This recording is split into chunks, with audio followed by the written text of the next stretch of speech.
Welcome in to the Illini Cast. I'm your host, Austin Berkland, and I'm alongside Curt from the Sky U podcast. They talk Minnesota Golden Gophers, and it's a pleasure to be joined by Curt at this moment. Curt, how's it going up in Minnesota? It's going good. Just pretty hot summer so far. Not a lot of news to talk about, but always looking forward to talk Gopher football with anybody. So appreciate you having me on. It's crazy how we are July 11th, and now it's just starting the slow time in the world of college sports, whether it's Yep. the college basketball transfer portal, college football just going through so many pieces of legislation, so many court cases, and the scope of college football changing day by day by day. And how has the Minnesota fan base dealt with all of these changes in the world of college sports? I'd say pretty well. I mean, still think the fan focus is mainly on NIL related, materials. As far as keeping the players go, I think football we're tracking okay right now. Evidence of that is we didn't really lose anyone to the portal for NIL related reasons. We were able to retain all of our top players. Um, Basketball's a little bit of a different story as our team kind of got picked apart through transfer portal. They just doesn't seem to be quite as much money in the NIL world for that at the moment. Tough thing for Gopher basketball is also kind of competes with Gopher hockey in the wintertime. Big hockey school, obviously being in Minnesota. So hockey gets a lot of attention, but overall, I think it's going pretty good and an opportunity to grow. We'll see. PJ's done a lot of work as far as getting NIL into the football program. So can't complain with where it's at right now. Yeah, how has NIL done in terms of Minnesota? I know you said that they're losing some pieces in the transfer portal and things, but what has been the NIL response by the Gophers been thus far since it's been implemented? Yeah, it's been pretty positive. Dinkytown Athletes, that's the NIL collective for Minnesota, all sports, and they've done a great job at getting out products that fans can buy that they were already going to purchase to get already, and then a portion of that's going to the NIL collective. I don't have the exact numbers in front of me, but as I mentioned before, you can pick what sport donations go to, and I know the football has had several fundraisers that have done pretty well. Evidence being again that we didn't lose any star players to the portal this past coming season. So yeah, I think it's trending in the right direction. There's a lot of Fortune 500 companies in the Twin Cities that we as Gopher fans would love to get on board and become a little mini Nike money thrown around like Oregon's been showing off. We're not obviously anywhere at that level, but that would be the dream, right? To get those guys involved as well. But as for now, I think the collective's done a great job at keeping the necessities here in Minnesota. So 6-7 on the year was the Minnesota Golden Gophers last season. 3-6 in the Big Ten in the final season of the Big Ten West. RIP for Illinois and Minnesota. But what grade would you give the Minnesota Golden Gophers on their campaign last year? Oof. Last year, it's tough not to go in the D range for me. We had pretty high hopes going into last season. And, I think the biggest disappointment overall was the passing game just being non-existent. Ethan Kaliakmanis was kind of PJ's first big quarterback that he brought in as a recruit and had a lot of fans excited. Was a 4-star kid out of Illinois. PJ made the promise to Ethan when he brought him in that he was going to be the only quarterback out of that specific class.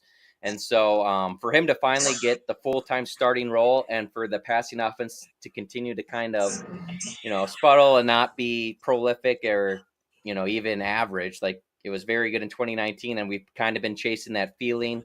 That was disappointing. And then you look at the defensive side of the ball.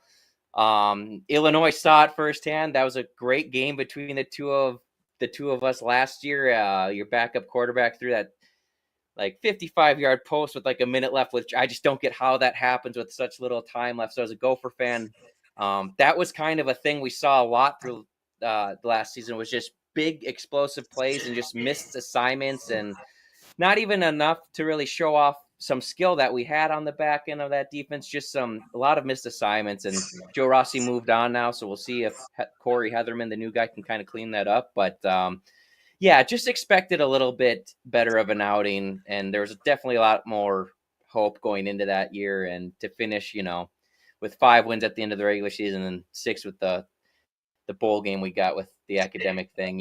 It was disappointing, and especially to never get that last run, easiest run I should say, to the Big Ten title game with the Big Ten West still there last year. I got to go D+ on the year last year. What does seeding expectations look like for PJ Fleck in this upcoming season? Yeah, so I would say to exceed expectations, I think you got to go probably to the 8-win mark.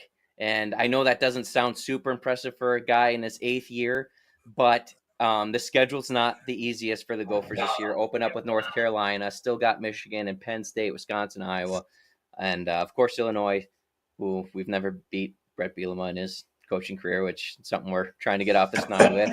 And then, Rutgers is also looking like a sneaky good team. So I think the schedule is difficult enough where not a lot of people are expecting much from the Gophers this year. Vegas has them at like 4.5, 5, depending where you look. So Gopher fans definitely expect a bowl game. I think 6 is like the expectation. I think if he got to 8 wins, though, with a win over either Iowa or Wisconsin and a win over one of the new West teams, which this year we have USC and UCLA. So if he could like pull off an upset against USC or something, or we should probably be favored at UCLA, but just a win over one of the 2 new West schools, I think 8 would be exceeding expectations and get Gopher fans kind of more feeling good about where the program's at. What has changed most from last year's Gopher team to this upcoming year's team? Quite a bit. New defensive coordinator one from the coaching side of things. Rossi moved on to Michigan State. He had some great defenses here last year. For whatever reason, just didn't really work out. So the Gophers bring in Corey Heatherman, linebacker coach at Rutgers, who has previous defensive coordinator experience at Maine, and James Madison, I believe, as well, where we had a lot of success there. Personnel-wise, we're losing Tyler Nubin on defense as well. He was a second-round pick in the NFL draft. He went to the Giants. So this is the first year in a while where we don't have that one safety on the team where you feel really good about. It's a lot of guys that have experience, but no real star or potential all-conference player there yet. We do have Coy Parrish, who's a true freshman, 4-star guy, but not expecting to see a ton of him as a freshman this year. And then offensively, we have a whole new quarterback room. Ethan Kaliakmanis, he went to Rutgers after things didn't really work out for him here.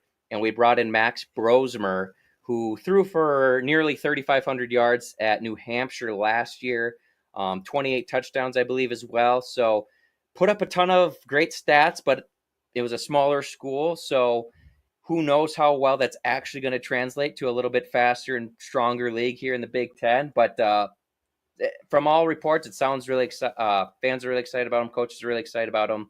He's done all the right things. So, and then we've revamped the receiving room a little bit as well, bringing in guys like Christian Driver out of Penn State. Donald Driver's son, former Packer receiver, but didn't get a lot of playing time there at Penn State. He transferred in. Got a 5-star receiver out of Georgia who didn't play in his true freshman year, Tyler Williams. And then you brought back some guys that were still okay with, like Daniel Jackson's legit Big Ten receiver number 1. Lemeki Brockington's healthy this year. So as far as personnel, there's not a ton of changes outside of basically a whole new quarterback room and losing Tyler Nubin on the defensive side of the ball. And we see a lot of conferences give out a preseason player of the year and preseason rookie of the year. Who would be the Minnesota Golden Gophers preseason offensive player of the year and defensive player of the year?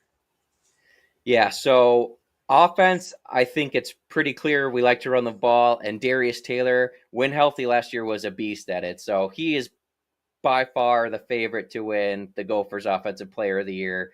Nearly 800 yards last year in only 5 games that he really played. He technically played in 6, but he only got 1 carry against Nebraska. So nearly 800 yards in 5 games.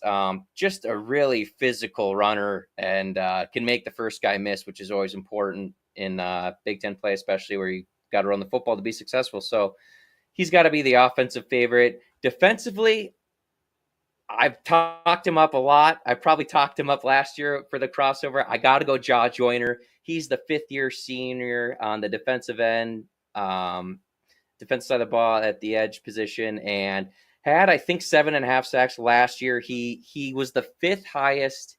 He has the 5th highest pass rushing percentage win rate out of all returning college football players coming back to college this year. So he's been able to get after the passer. We need some help with that to help him out, but he would be my favorite to win defensive MVP for the Gophers this season.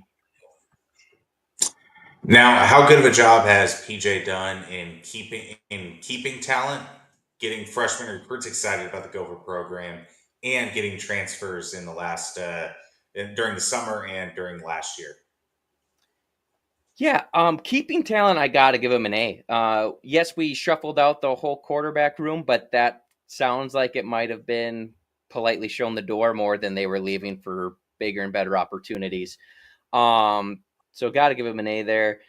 Recruiting players in the state of Minnesota, he's really picked it up the last 2 years, and it's looking like he's doing well again. We got the #1 recruit now for a second year. We got Coy Parrish this past year, who's with the team now. And then for this upcoming year, we have the #1 kid, Minnesota, again, outside backer, edge rusher. We'll see where he actually fits in.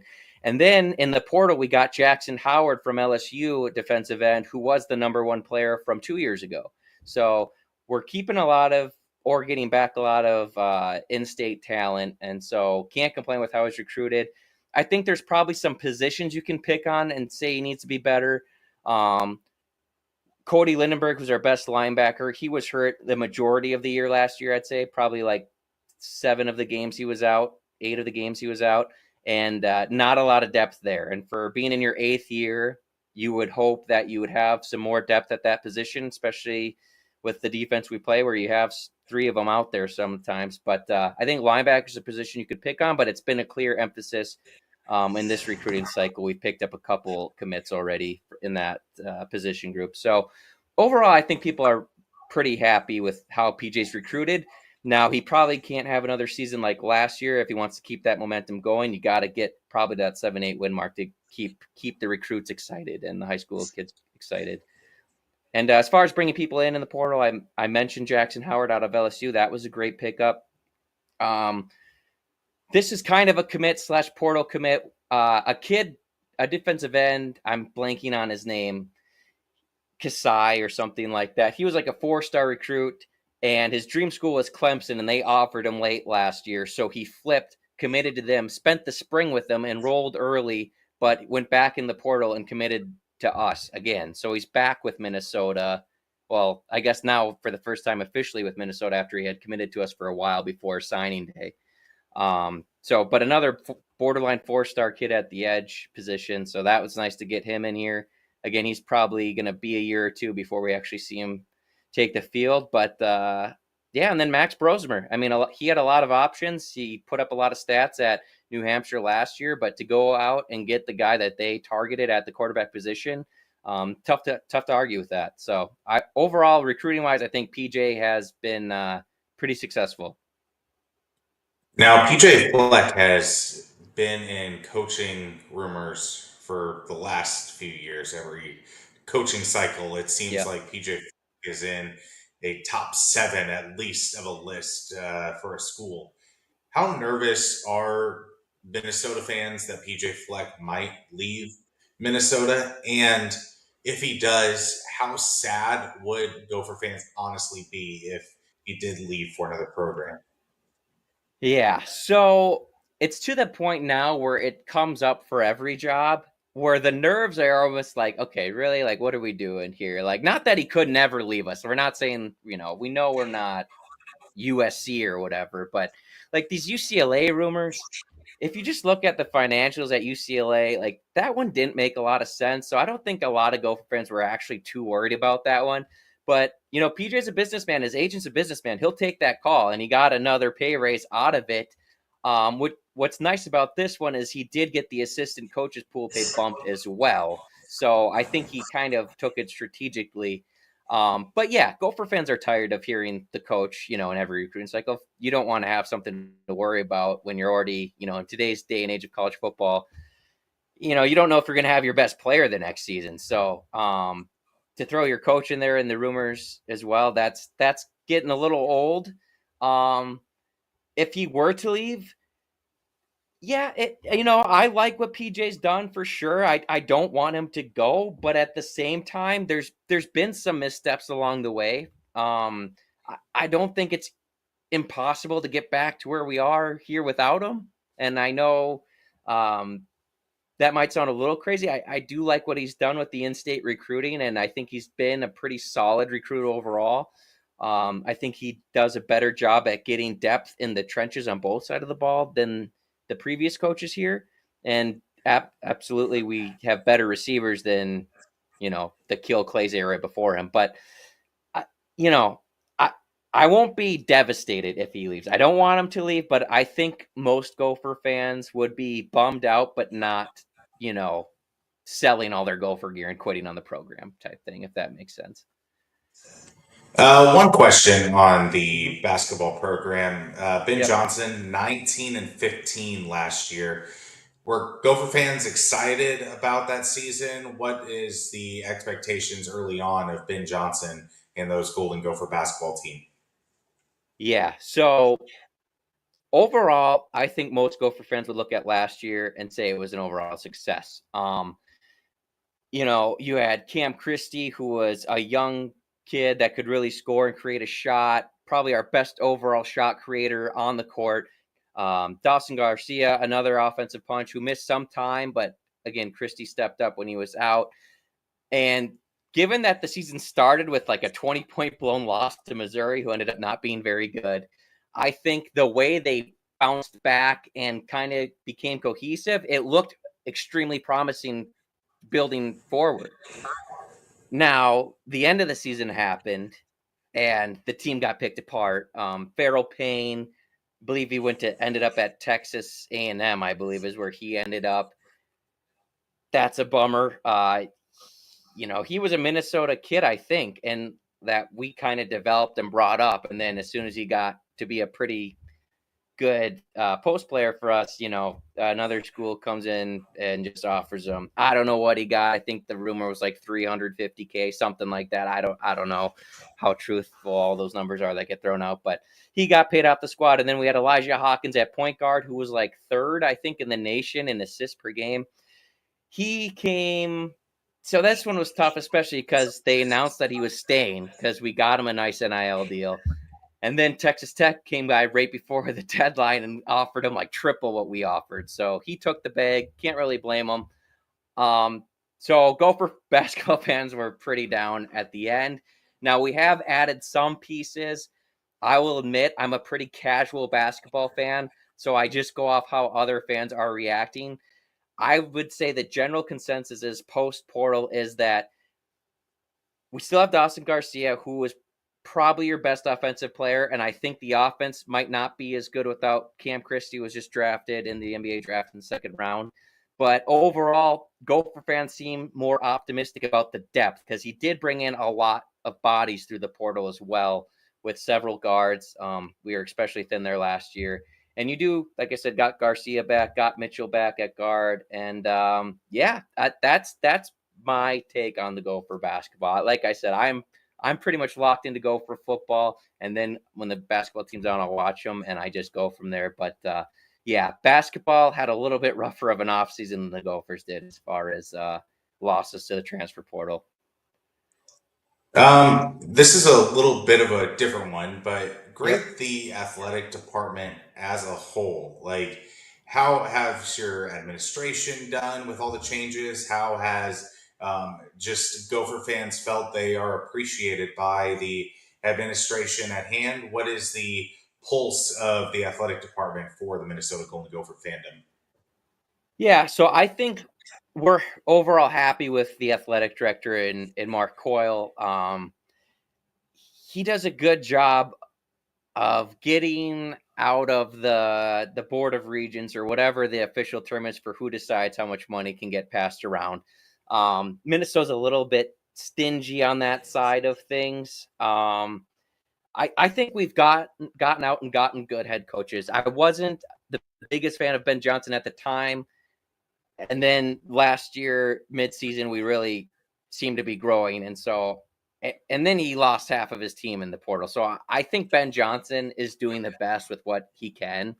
Um, I hockey. I know it's not the biggest sport nationwide, but we got a good hockey coach, good big hockey program, obviously. So Bob Motzko. I think Coyle makes all the right hires and has made some really good hires as far as head coaches go. I think the difficult part and where Gopher fans would like to see improvement is getting just the coaching pool pay up in several sports, but specifically football. I believe we're still bottom six in the Big Ten. So as far as assistant coaching pay pool, so that's where we would like to see an increase in support from the administrative side of things. O'Kane, more money coming out, especially with this new, Big Ten conference TV deal worth all the money getting passed around. So definitely would like to see some more money getting put into the actual coaching pools and just anything that can help the NIL collectives, because we've gone through a lot of coordinator changes over in the football program and then lost a lot of players on the basketball side of things. So anything that's going to help the coaching staff out stay here and then funnel more money towards the NIL collective is what we want to see a little bit more of a focus of. Again, the school, it's kind of weird how much they can actually get involved with the NIL side of things. But yeah, I think the athletic director's doing a good job. Just maybe got to start shelling out some more money from the region board of regents or whatever it's called that gets to make those official decisions. In every summer school, I'm going to ask a little bit about the city that the Big Ten University is in, especially with the newbies. But starting out with Minnesota, what is the best site in Minneapolis? What are the best thing to do in Minneapolis for Big Ten tourists coming to Minneapolis for the first time? Man, that's a great question. Minneapolis, it's really nice because there is the wide variety of depending on what you want to do. You got lakes all over, even in the Twin Cities. They're not just an up north thing. So if boating and fishing is your thing, seeing nature, that's there for you. Tons of food. Have you had a Juicy Lucy? Is that spread its way to the Midwest now? Because Minnesota is home to the So Juicy Lucy. I have been to Minneapolis one time, Yeah. and that was superposed to my wife after the Minnesota Illinois football game 3 years ago when Mhm. Illinois beat Minnesota at home whenever the Gophers were ranked. That Yeah. was in. Then after the proposal, we went and got a Juicy Lucy for the first time. It was absolutely incredible. Yes. So that's our claim, our food claim there as far as what's original to us. And then there's also and there's art stuff there too. There's a few museums there. There's multiple theaters there actually in Minneapolis. The Twins are out there in Minneapolis. The Timberwolves are out there in Minneapolis. So the Target Center's right there for concerts and shows. Pretty much everything. I mean, that's the best selling point about Minneapolis is you can pretty much do whatever you want when you have the free time. I get if you're a student athlete there, then it's a little bit tougher to get that free time away from sports. But yeah, if you're a visiting fan, I mean, there's a ton of options out there for you. So I would say Minneapolis's calling card would be the variety. Um, I definitely think a lot of Illini fans are going to be traveling up to Minnesota to see Terrence Shannon Jr. Ball for the Yes. Timberwolves. I think that'll be Yep. a huge selling point for Illini fans to get up to Minnesota. But what would you say your Absolutely. favorite restaurant is in Minneapolis? Oh, in Minneapolis, man, you know, I'm gonna get I'm actually, I I'm south of the city, so it's been a minute since I've actually been in Minneapolis to eat, but I will recommend a pizza place because that's usually where I'm going out for food. Is I'm a big pizza guy. They got I think Punch Bowl pizzas out there, and then Black Sheep Pizza as well, I believe is what it's called. Those two pizza spots are pretty much the only two things I can think of off the top of my head right now. But those places are both excellent, so that's what I would recommend. So, Punch Bowl and Black Sheep for pizza. Yeah, I'm pretty sure it's called Black Sheep Pizza. I just ate it like a year ago. That's the last time I've been there, but it was really good. It was excellent. Yeah.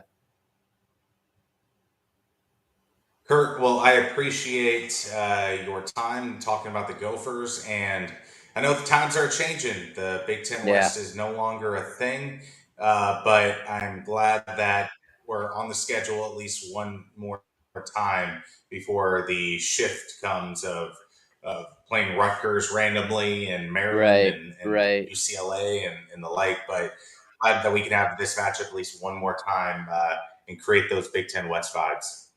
Absolutely. Yeah, appreciate it. And yeah, we got to get Bielema one of these times. So hopefully it's this year, but best of luck to the Illini on their football season. Absolutely. Curt, where can people find you on social media and for the Sky U Pod podcast? Yeah, so social media, we're at SkyUPod1 on X. That's one with the numerical one, not spelled out. And so primarily Twitter, X is where we're most prevalent. And then, SkyUPod, YouTube, Apple Podcasts, Spotify, basically anywhere you listen. Check us out. Curt, thank you again for your time. Appreciate it. Thanks, Austin.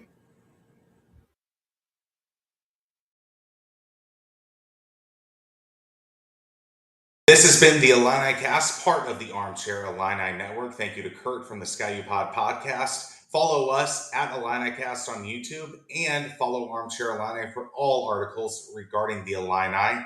And follow us on Twitter at Illini Cast. You can follow me personally for Cubs and random Eagles takes at AB1132.